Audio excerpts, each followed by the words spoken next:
saya Nindriis SPD, salah satu mahasiswa PPG Akuntansi Daljab kategori 2 tahun 2022 di Universitas Pendidikan Indonesia.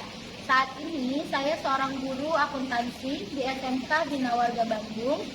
Dan saat ini, hari ini tanggal Selasa, tanggal 13 Desember 2022, saya akan menampilkan video pembelajaran untuk uji kinerja PPG Daljab kategori 2 tahun 2022 dalam mata pelajaran akuntansi keuangan dengan materi akuntansi penjualan konsinyasi di kelas 12 dengan model pembelajaran problem based learning. Selamat menyaksikan.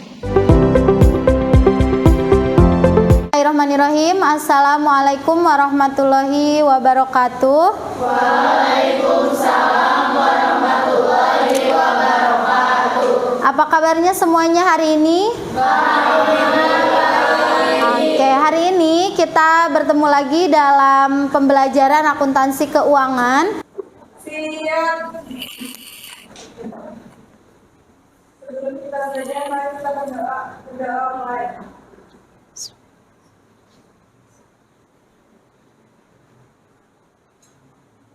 Memulai pembelajaran, Ibu ingin mengabsen dulu kalian.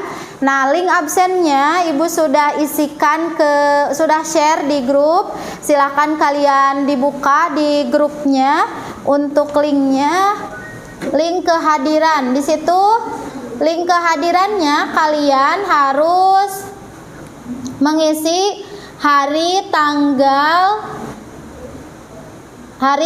dan apa yang kalian rasakan hari ini. Hari ini itu siapa saja? 2 orang, Bu.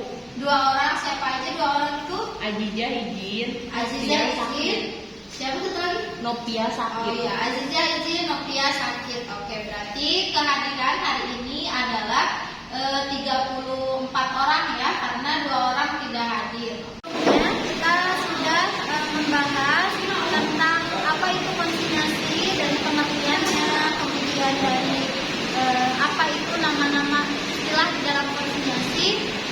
Minggu lalu kita sudah membahas tentang pengertian konsinyasi, bahwa konsinyasi itu merupakan perjanjian antara kedua belah pihak yang punya barang dengan yang punya toko bahwa akan menitipkan barangnya di toko tersebut, namun dengan beberapa kesepakatan yang disepakati. Penjualan atau akuntansi penjualan konsinyasi, di mana tujuan kenapa harus belajar akuntansi konsinyasi itu, tujuannya adalah agar kalian bisa menganalisis atau mengentry, mencatat akuntansi penjualan konsinyasi. Kemudian yang keduanya, konsinyasi itu kan dibagi menjadi 2 bagian. Ada yang bagian komisioner yang punya tokonya atau yang menjual, pengamanat adalah yang memiliki barangnya atau yang menitipkan barang. Nah, konsinyasi itu kan satu jenis kegiatan akuntansi yang memang ada di dalam industri atau bisnis. Seperti apapun negaranya, konsinyasi itu selalu ada.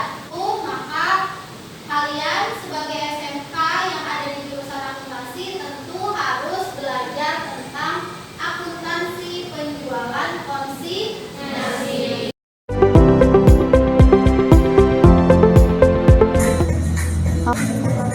Kamu kenapa kau sedih? Aku sedih karena roti-rotiku tidak laku, padahal harga rotiku murah dan rasanya pun juga enak. Yang kedua, aku bisa mendapatkan keuntungan dari laba penjualan produk. Yang ketiga, display produk di tokoku terlihat akan lebih bervariasi dan padat, sehingga konsumen lebih tertarik untuk datang. Yang terakhir, resiko penyusukan atau keusangan dapat aku hindari. Dipahami videonya? Dari video singkat barusan itu ada tentang konsaini atau komisioner, ada konsainor atau pengamanat. Kemudian ada lagi bahasanya itu adalah apa keuntungan jika saya menitipkan barang, atau apa keuntungan sebagai konsainor, apa keuntungan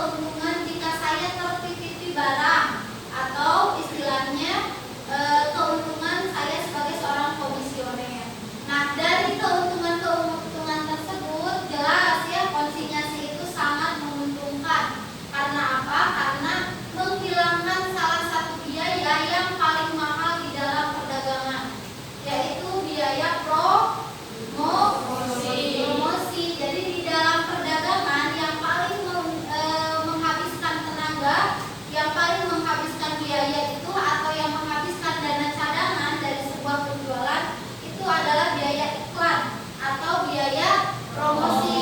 Karena kan sekarang apalagi promosi kalau lewat TV, kalau lewat radio itu kan bayarannya tidak mudah. Belum lagi harus bayar seorang influencer ya, seorang yang memang istilahnya kita mau nge-branding barang gitu. Nah itu pasti sangat mahal. Kemudian dari video tadi itu kita membahas, ada juga bahasannya tentang bagaimana mencatat konsinyasi dari sisi komisioner juga dari sisi pengamanan.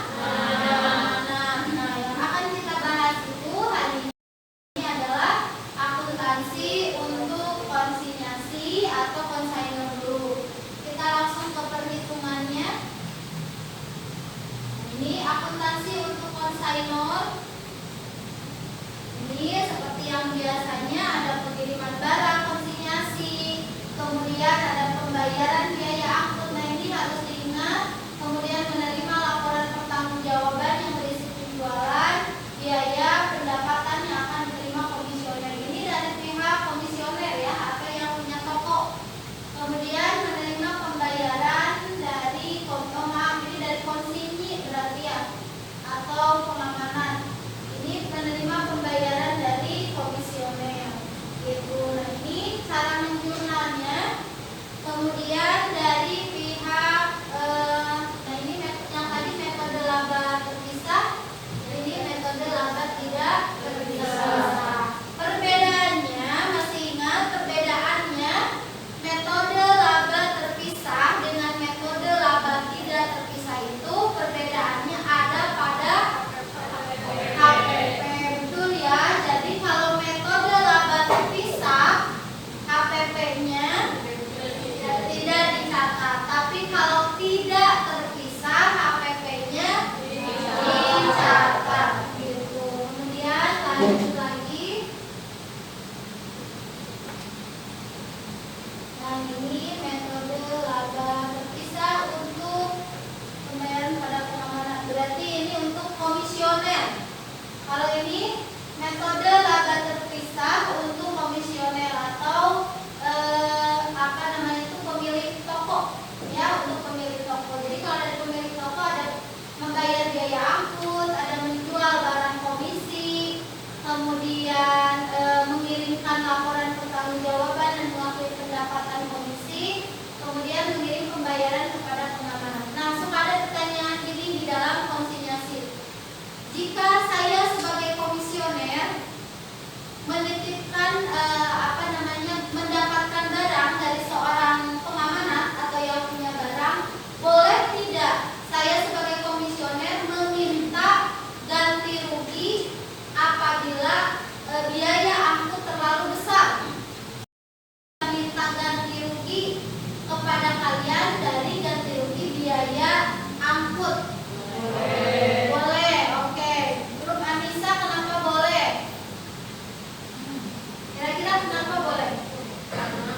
Karena harganya tidak sesuai dengan perjanjian. Karena harganya, biaya kirimnya tidak sesuai dengan perjanjian di awal. Gitu. Barang ngobrol. Kalau jadi persediaan akhir, boleh dijadikan barang ngobrol? Boleh, ya betul, boleh. Artinya dihabiskan, dijual habis itu boleh. Itu ya. Kita olah dulu semangat, semuanya berdiri dulu yuk.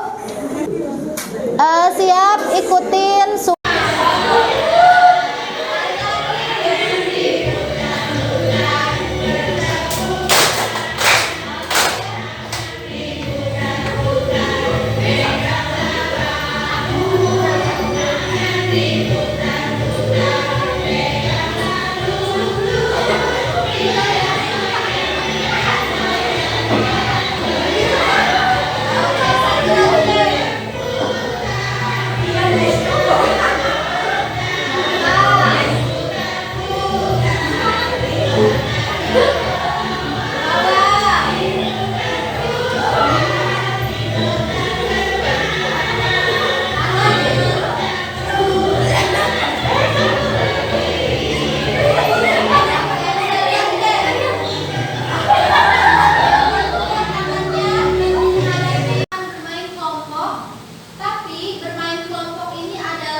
nama tokonya sesuai perannya.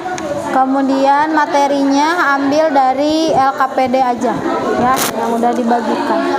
Oke. Oh, ini sudah dicatat semuanya? Oke, kalau sudah dicatat, nah ini siap. Oke. Yang nama kelompoknya udah diisi? Oke, sip. Udah keisi semua ya. Biar bisa di ini. Enggak, bebas. Kalau metode yang di Berarti kas ya? Ya. Benar itu kan yang pada kas. 800.000. Ada masalah nulisnya.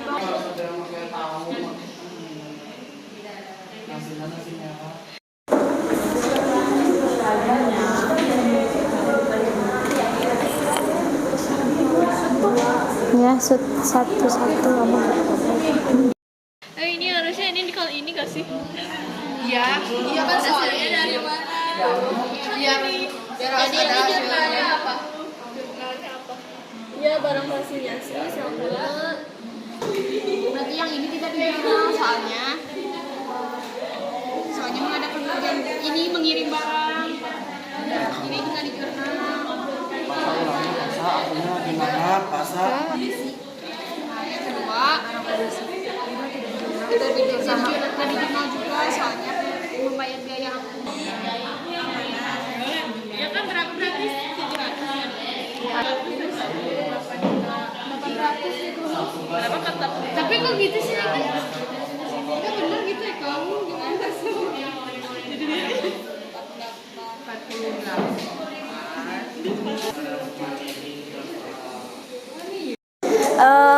Agar teman-teman semua bisa ngerti mengenai akuntansi penjualan konsinyasi, saya akan memilih partner saya, Ajiza, selaku komisioner dan saya pengamanat. Ya, silakan Ajiza maju ke depan. Yuk, maju ke depan.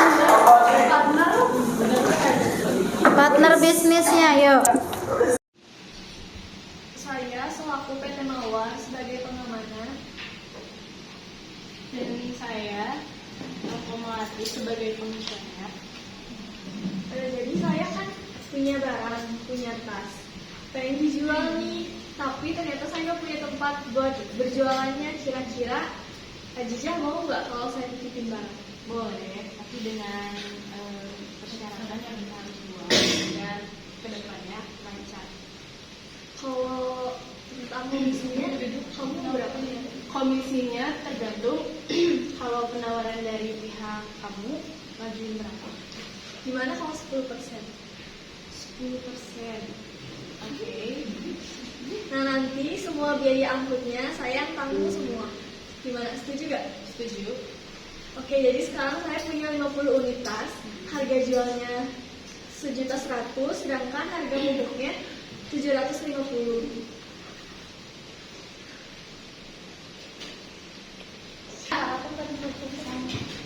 Nanti biaya angkutnya sebesar 700.000 dan 800.000 saya yang akan tanggung.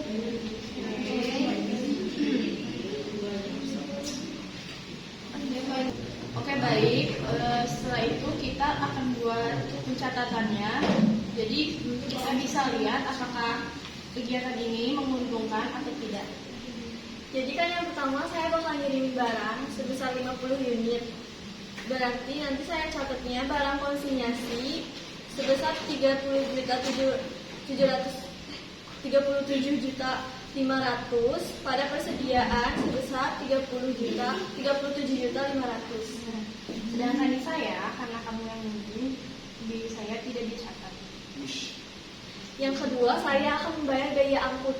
Karena pada biaya angkut saya yang akan menanggung, maka pada jurnalnya barang konsinyasi pada kas sebesar 700.000. Untuk di saya, karena itu biaya transportasi dibayar dari pihak PT Mawar, jadi di saya tidak di jurnal. Yang ketiga, toko Melati menerima kiriman barang dari saya dan membayar biaya perakitan sebesar 800.000. Tidak saya jurnal karena Ajiza yang menerima barangnya. Untuk itu saya menggunakan metode laba terpisah, jadi dengan jurnalnya utang pengamanat pada kas, karena saya mengirimkan uang kepada toko PT Mawar. Yang keempat, Ajija berhasil menjual seluruh barang dagangan secara tunai, tidak di jurnal karena Ajija belum menyetorkan uangnya kepada saya. Untuk penjualan, kas pada penjualan dengan harga 55 juta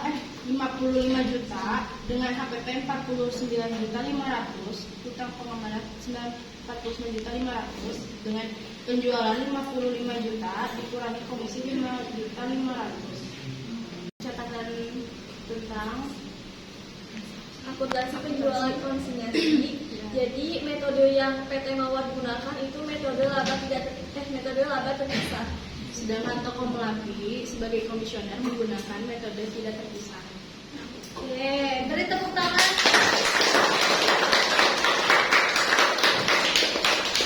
Oke, dari semuanya, nah ini kaliannya dari semuanya, nah ini kaliannya sudah paham dari yang ini sebagai pengamanat, Anissa ini sebagai pengamanat, toko Melati, toko Mawar, PT Mawar, sedangkan Aziza sebagai komisioner yaitu toko Melati. Jadi masing-masing ini mempunyai sisi yang lain atau mempunyai perbedaannya tersendiri. Tapi kesepakatannya adalah dua-duanya harus mendapatkan keuntungan. Oke, boleh di-close. Ada yang mau ditanyakan dulu oleh teman-temannya? Tidak ada yang mau ditanyakan? Oke, yang lain sudah paham, sudah mengerti?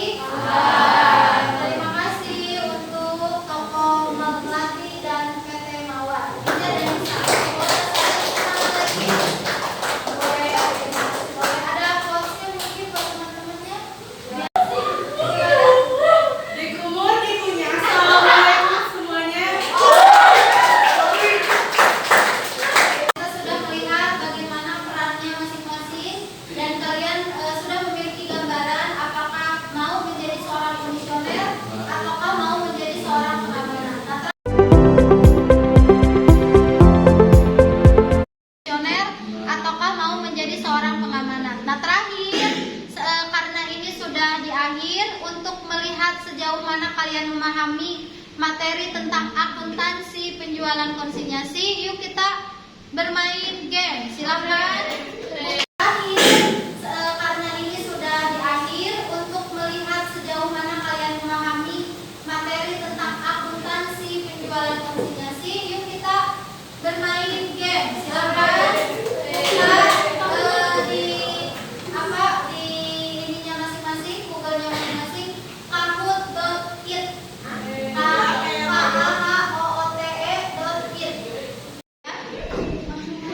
Ya.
Jadi lebih mudah ya kalau jawabannya hanya tinggal pilihannya hanya 2, kan lebih mudah ke kitanya.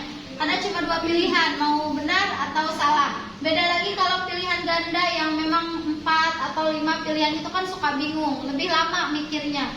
Jadi kalau bikin soal-soal lebih enak itu, atau bikin tebak-tebakan itu lebih enak cuma 2 pilihan, mau atau enggak, benar atau salah gitu. Nah, dari semuanya tadi nilainya sudah masuk.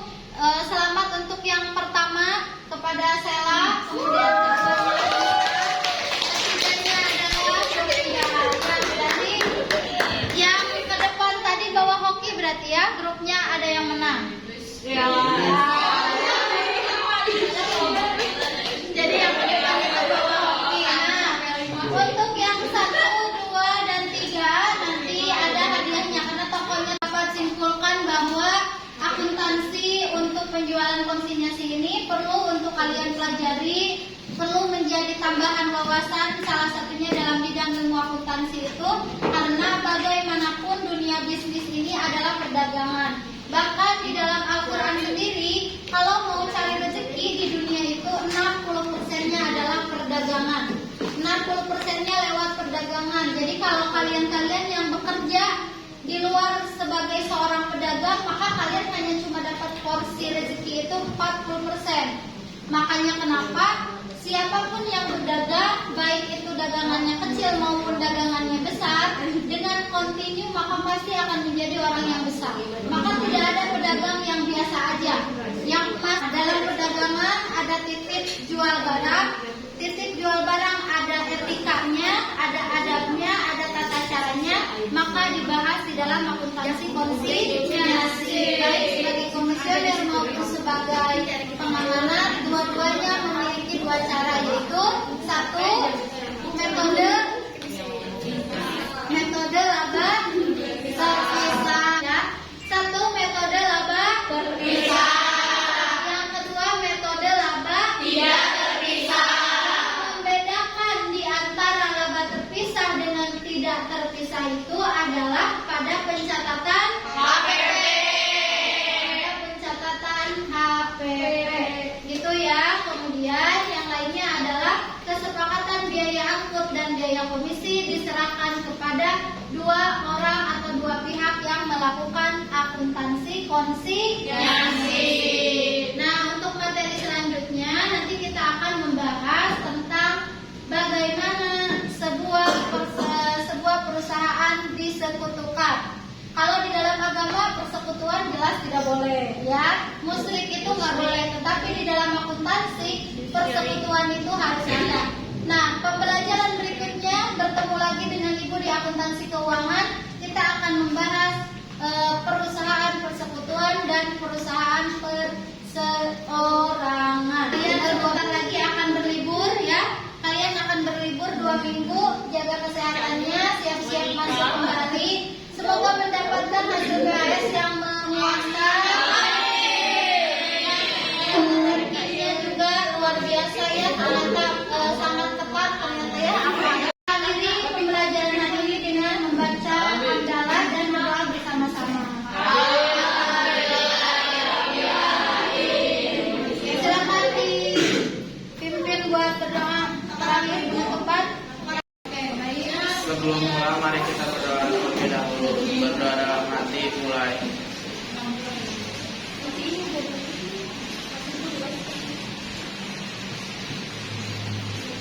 Berdoa selesai. Beri salam.